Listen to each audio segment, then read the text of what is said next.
The desert world of Hfy had long stopped pretending to care about life. Once it had oceans, green fields, and cities that reached the sky. Now it was nothing but dust and the hollow bones of machines that used to hum with purpose.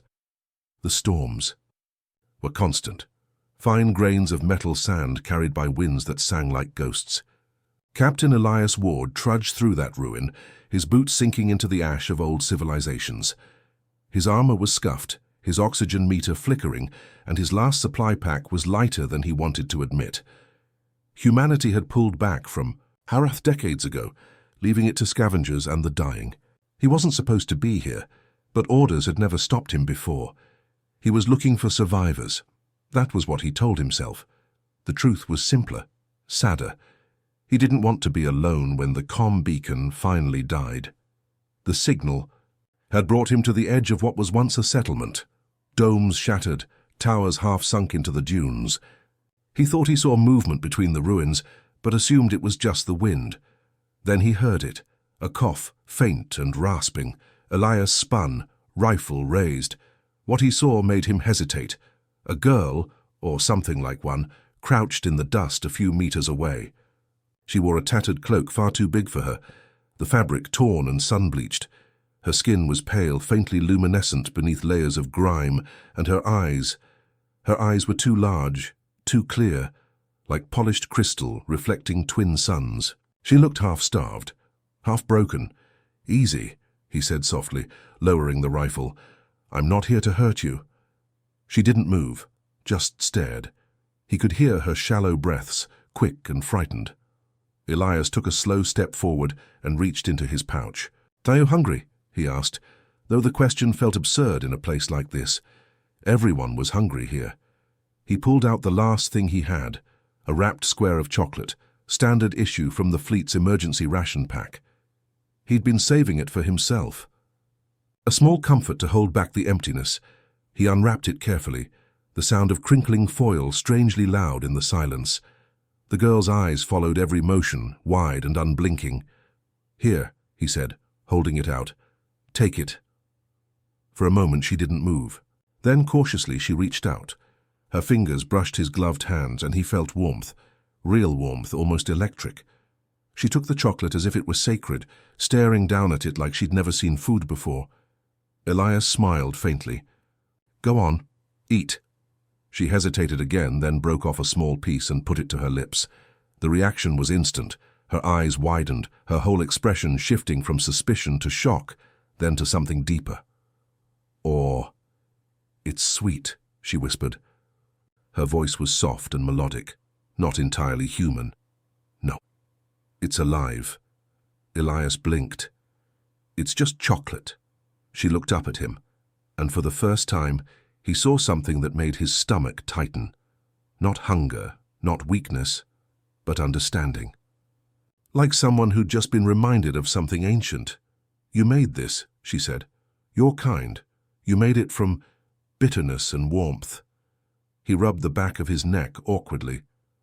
"Yeah, something like that." Her gaze didn't leave his. Why? That question stopped him. No one had ever asked him that before. Why humanity made sweetness in the dark. Why they baked and built and dreamed, even as the universe tried to break them. "Because we can," he said after a pause. "Because it reminds us that not everything's broken."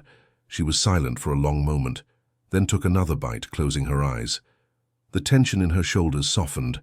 When she opened them again, there was something different in her face. Focus, like a flame rekindling. "You don't know who I am," she said quietly. "No," Elias said. "Should I?" She studied him with something like wonder. "No one remembers anymore. That's good.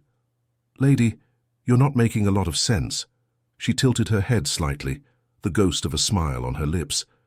"You gave away your last sweetness to a stranger." "Wasn't doing me much good anyway," he said. Her eyes glowed faintly in the dim light. "Kindness, even here, after all the wars, after all the endings. You still give." Elias frowned.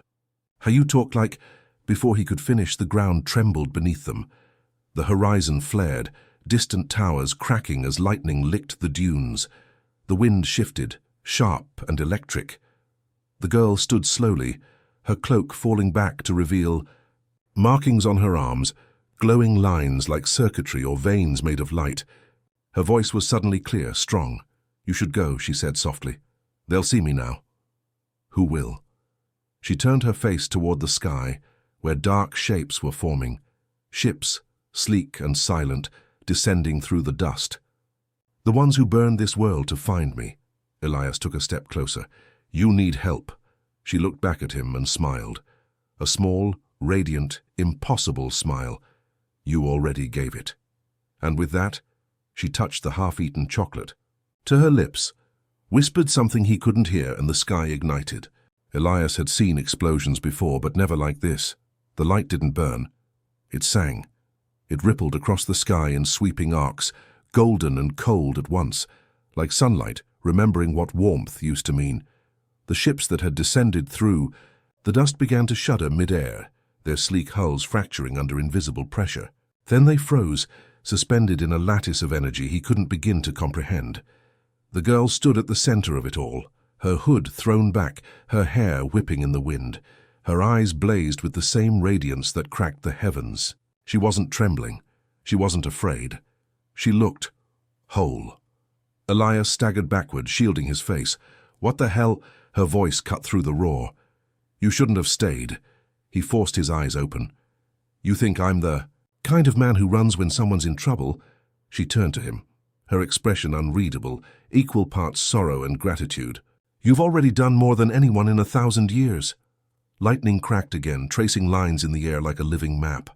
The ships tried to move, to fire maybe, but their engines faltered. The energy holding them was delicate, yet absolute, like an artist's hand guiding them toward stillness. Elias could feel it in his chest, a vibration deep and melodic resonating through his bones.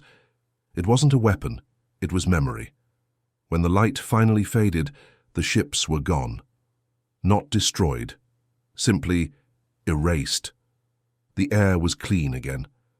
The dust settled. The girl, the not quite girl, but stood quietly, staring at the sky as if waiting for something. Her breathing slowed. The glow along her skin began to dim, the patterns fading back into silence. Elias took a cautious step forward. "You're not human, are you?" Her gaze lowered to him, calm and clear.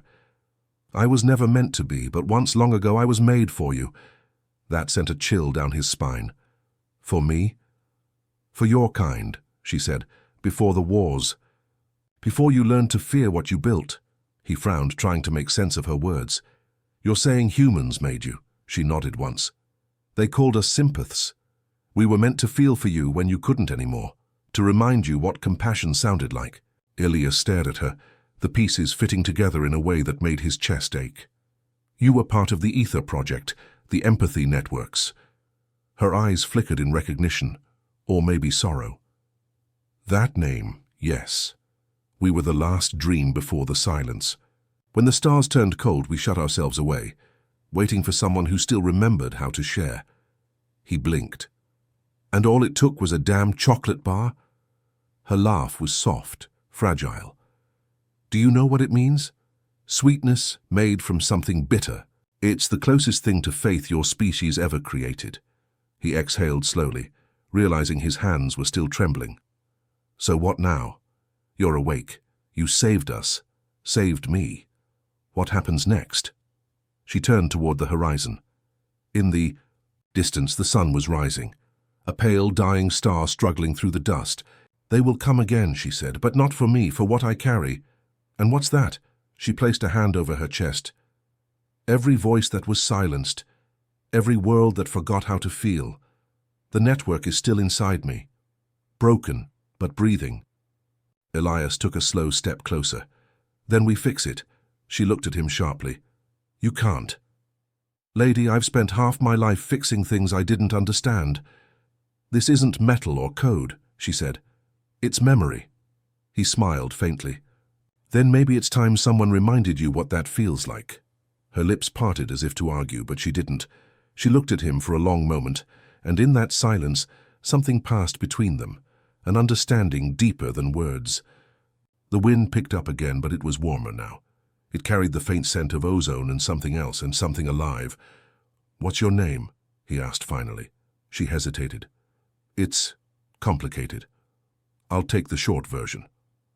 Her smile returned, small and real. "Lyra," he nodded. "All right, Lyra. I'm Elias, and I think we've got work to do." Her eyes brightened faintly, that strange glow sparking back to life. "You would help me rebuild the empathy web? Rebuild, restart, reboot, whatever word makes you happy." "But yeah," she tilted her head, studying him. "Why?" he shrugged. "Because I've seen what happens when people stop caring.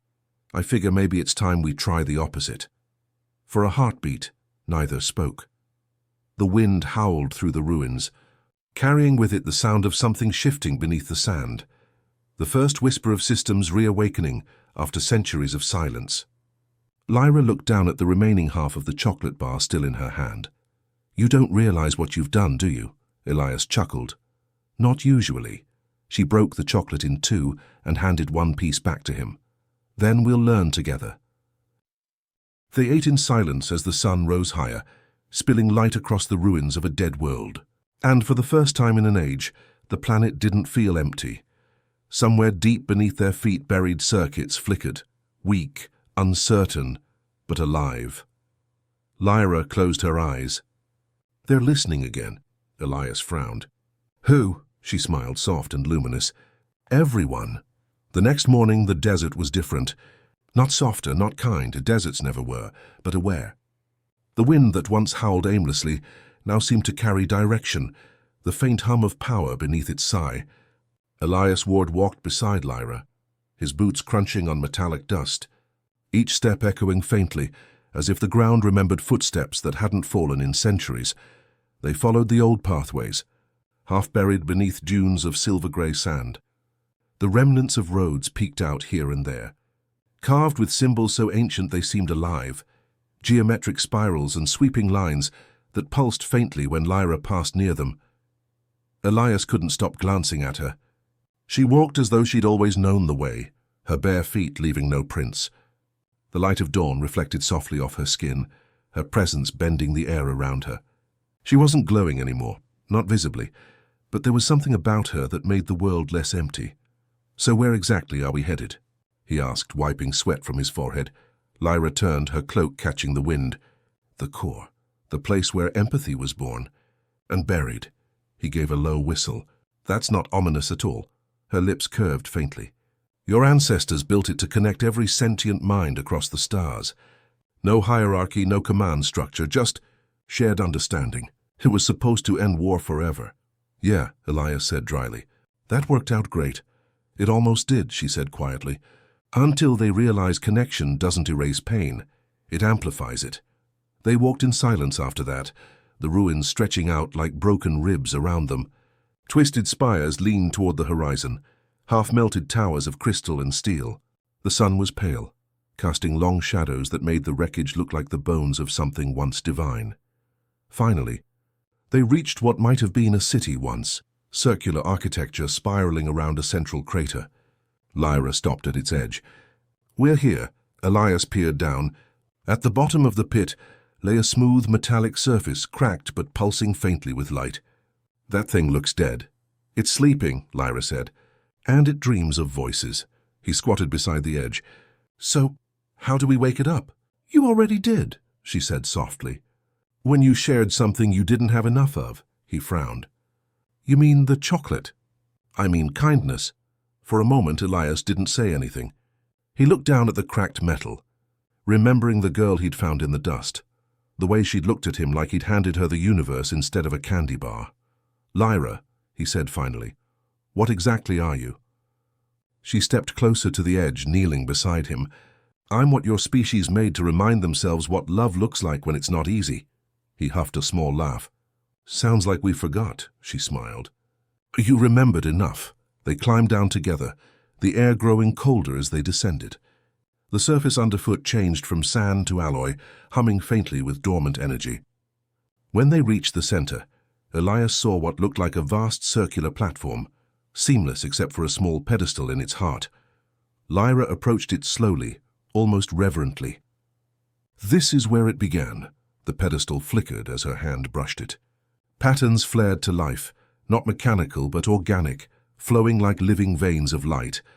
The glow spread outward, lines crisscrossing the platform until it resembled a map of neural pathways. Elias stepped back as the ground trembled. That normal?" "Not anymore," Lyra whispered. The light climbed her arms, threading across her skin in intricate designs. Her eyes flared again, bright and otherworldly. "It's listening. It's remembering me." He shielded his eyes. "What's it remembering you for?" She looked up, expression distant. "To finish what was started." A low hum filled the air, not noise but resonance. The kind of sound you felt more than heard, deep in your chest, stirring something you didn't know was asleep. Elias stumbled as images began to shimmer around them. Flashes of cities bathed in gold, of humans and alien kind standing hand in hand, connected by webs of light. Then came darker visions, war, fire, the web unraveling into screams and silence. Lyra gasped, clutching her chest. Elias grabbed her shoulders. "Hey, stay with me. It's too much," she whispered. "They're all still here, the echoes, the pain of every world that used this to feel everything." He held her tighter. "Then don't do it alone." Her eyes snapped open, glowing bright as stars. "For you can't try me," he said, pressing his forehead to hers. For an instant, everything stopped. The hum faded into silence. The air froze between heartbeats. Then, connection. It wasn't just light or sound, and it was memory, emotion, everything that ever mattered condensed into a single heartbeat. Elias saw her past. The laboratories, the scientists who built her, the moment she realized she could feel their love and despair both. He saw her world fall, saw her hide in the dust to survive, and she saw him, his wars, his loneliness, his stubborn refusal to stop helping people even when it broke him. When the vision faded, they were both on their knees, breathing hard. Elias blinked away tears. "Okay, that was new," Lyra smiled weakly. "You linked with me." "That shouldn't be possible," he managed to grin. "Story of my life." The platform pulsed once more, brighter now to steady, alive. The hum deepened, then spread outward like a heartbeat echoing through the ground. Lyra looked up in wonder. "It's awake?" Elias followed her gaze. All around the crater, the ruins began to glow, towers lighting up one by one, veins of light running across the landscape like rivers of thought. "Lyra," he said softly, "what did we just do?" She took his hand, her fingers trembling but warm. "You reminded the galaxy what it means to feel." And as the light raced across the horizon, reaching skyward into the void, Elias realized something that would haunt him forever. He hadn't just woken her. He'd woken all of them. It began as a tremor, not of the earth, but of thought. The ground beneath Arathfor pulsed with light, the air thick with the hum of 1,000,000,000 sleeping circuits, remembering the meaning of life. Elias Ward stood beside Lyra in the center of the core, watching as lines of energy spread across the horizon like veins of gold. The ruins glowed brighter with every heartbeat. "What's happening?" he asked, his voice a whisper swallowed by the wind. Lyra didn't answer immediately. Her eyes were distant, her expression both radiant and fragile. "They're waking up." Every node, every fragment of the empathy web, it's all connecting again. Elias stared as the sky shifted color, faint ripples of blue and silver folding into each other. The clouds themselves seemed to shimmer. Above them, the stars pulsed in time with the rhythm of the light below, as if the entire galaxy had started breathing again. Lyra pressed a hand to her chest.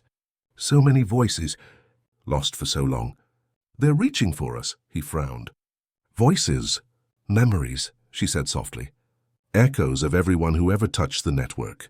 They remember laughter, love, anger, fear, all the things that made them alive." He swallowed. "That's a lot to carry." She smiled faintly. "Not when it's shared." The platform beneath them cracked open like a blooming flower. A column of light shot upward, spiraling into the heavens. Elias staggered back, shielding his eyes. The beam didn't burn. It sang, vibrating in perfect harmony with his heartbeat. Then across the comms, static whispered to life. Voices, dozens, hundreds. Some were human. Some were alien.